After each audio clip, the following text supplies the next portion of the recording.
Everyone, welcome to my channel hey economics. तो आज मैं आप सबके सामने एक ऐसा मूल मंत्र शेयर करने जा रही हूँ जिसको सुनने के बाद अगर आप अपनी लाइफ में उसे फॉलो करेंगे तो आप अपने कॉम्पिटिटिव एग्ज़ाम को इजीली क्रैक कर पाएंगे।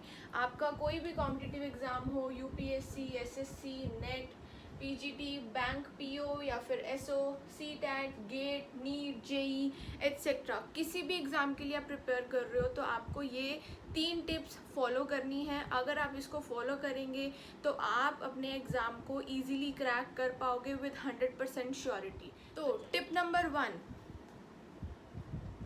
सबसे पहले आपको अपना नेचर ऑफ एग्ज़ाम समझना है कि एग्ज़ाम आपसे क्या डिमांड कर रहा है। What is the demand of the exam.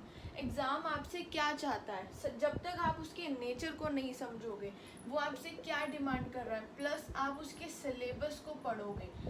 जब तक आपने ये सिलेबस को नहीं पढ़ा, आपने नेचर को नहीं समझा, इट मीन्स आपका फर्स्ट स्टेप फेल हो गया है।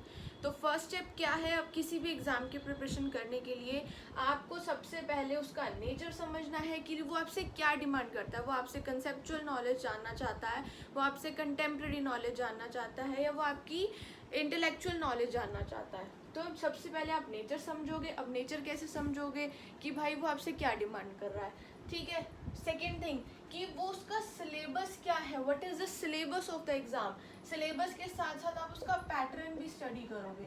जब तक आप ये चीज़ें नहीं करोगे, किसी भी एग्ज़ाम की प्रिपरेशन करने का फर्स्ट स्टेप है ये। तो फर्स्ट स्टेप क्या हुई कि आपको नेचर ऑफ एग्ज़ाम समझना है, जिसके अंदर आपको ये देखना है आपसे क्या डिमांड करी जा रही है, क्या सिलेबस है और क्या पैटर्न है एग्ज़ाम। टिप नंबर 2 है प्रीवियस ईयर क्वेश्चन पेपर्स। जब तक आप प्रीवियस ईयर क्वेश्चंस पेपर को स्टडी नहीं करोगे, प्रॉपरली उसको एनालाइज नहीं करोगे, आप नहीं समझ पाओगे कि वो क्वेश्चन किस टाइप के आपसे पूछ रहे हैं एग्ज़ाम के अंदर। तो सेकंड टिप, किसी भी एग्ज़ाम का, इधर वो यूपीएससी हो, एसएससी हो, नेट, पीजीटी, सीटेट, जेई, कोई भी एग्ज़ाम के लिए आप प्रिपेयर कर रहे हो, आपको सबसे पहले उसके प्रीवियस ईयर क्वेश्चन पेपर्स को एनालाइज करना है अच्छे ढंग से। बिकॉज अगर आप क्वेश्चन पेपर को एनालाइज करोगे तो आपको पता चलेगा कितना कंटेंट सिलेबस में से आ रहा है और कितना कंटेंट आपका कंटेम्प्रेरी में से आ रहा है। बात आती है third and the main tip. Third tip क्या है? You have to control on your feelings. Because कई बार क्या होता है, बहुत बच्चे फीलिंग्स में ही डूब जाते हैं अपनी। तो आपको अपनी फीलिंग्स में डूबना नहीं है, अपनी फीलिंग्स पे कंट्रोल करके रखना है। बिकॉज अगर आपने सिलेबस अच्छे से एनालाइज किया तो आपको पता चला होगा हमें सिर्फ ये एरिया भी स्टडी करना है, आउट ऑफ द बॉक्स नहीं जाना है, एक्स्ट्रा अपना आइंस्टाइन वाला दिमाग नहीं लगाना है। बिकॉज जितना सिलेबस हमें दिया गया है, हमें उसे ही अच्छे ढंग से कंटेम्प्रेरी और उसकी जो स्टैटिक नॉलेज है उससे एनालाइज करके पढ़ना है। कई बार क्या होता है, हम किसी टॉपिक को पढ़ रहे होते हैं तो हम उसके अंदर पीएचडी करने लग जाते हैं, तो वो हमारे नेचर ऑफ एग्ज़ाम नहीं है। हमें उस एग्ज़ाम में पीएचडी नहीं करनी है, हमें सिर्फ उस तरीके से एग्ज़ाम को पढ़ना है जिससे हमारा एग्ज़ाम क्लियर हो जाए। तो अपनी फीलिंग्स पे कंट्रोल करना, पीएचडी नहीं करनी है किसी भी टॉपिक के ऊपर।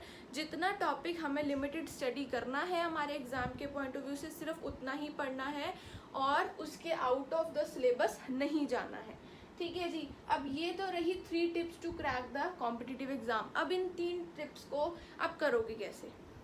अब इन टिप्स को करना भी तो है ना, स्मार्टली करना है। तो एक मेरा जो लोगो, आप सब बच्चों को पता होगा कि मैं हमेशा एक टर्म बोलती रहती हूँ हमारी जितनी, स्मार्ट वर्क। तो ये स्मार्ट वर्क क्या है? आपने मेरे मुँह से बहुत बार सुना होगा बोलते हुए कि स्मार्ट वर्क करना है, स्मार्ट वर्क करना चाहिए। देखिए, हार्ड वर्क तो कोई भी करता है, हार्ड वर्क तो, मेहनत तो हर कोई करता है, बट मेहनत करने का भी एक तरीका होता है जिसे हम बोलते हैं स्मार्ट वर्क। अगर आप अपने एग्ज़ाम में, कॉम्पिटिटिव एग्ज़ाम की प्रिपरेशन कर रहे हो तो आपको स्मार्टली प्ले करना होगा। आप स्मार्टली प्ले कैसे करोगे? एग्ज़ाम का नेचर समझोगे, सिलेबस को अच्छे से एनालाइज करोगे कि सिलेबस में हमसे क्या पूछा जा रहा है, हमें क्या क्या चीज़ों को स्टडी करना है, पैटर्न ऑफ एग्ज़ाम समझोगे, प्रीवियस ईयर क्वेश्चंस पेपर को अच्छे से एनालाइज करोगे कि किस टॉपिक में से कितने क्वेश्चंस आ रहे हैं, रिपीट कितने हो रहे हैं क्वेश्चन, और कौन से ऐसे हॉट टॉपिक्स हैं जो एवरी ईयर पूछे जा रहे हैं। थर्ड, अपनी फीलिंग्स को तो भाई साहब कंट्रोल करना ही पड़ेगा। बिकॉज अगर फीलिंग्स में डूब जाओगे तो बस फिर तो आपकी नैया हो गई पार। अगर आपने अपनी नैया पार लगानी है तो फीलिंग्स पे कंट्रोल करना है, और ये सब चीज़ें आप कर पाओगे only with the help of smart work. ठीक है जी, तो ये थी हमारी tips to crack any competitive exam. अगर आप इन टिप्स को फॉलो करोगे तो आप अपने एग्ज़ाम को ईजिली क्रैक कर पाओगे।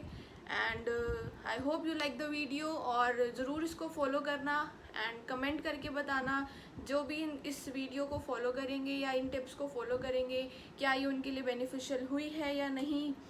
थैंक यू सो मच, मिलते हैं फिर नेक्स्ट वीडियो। Take care.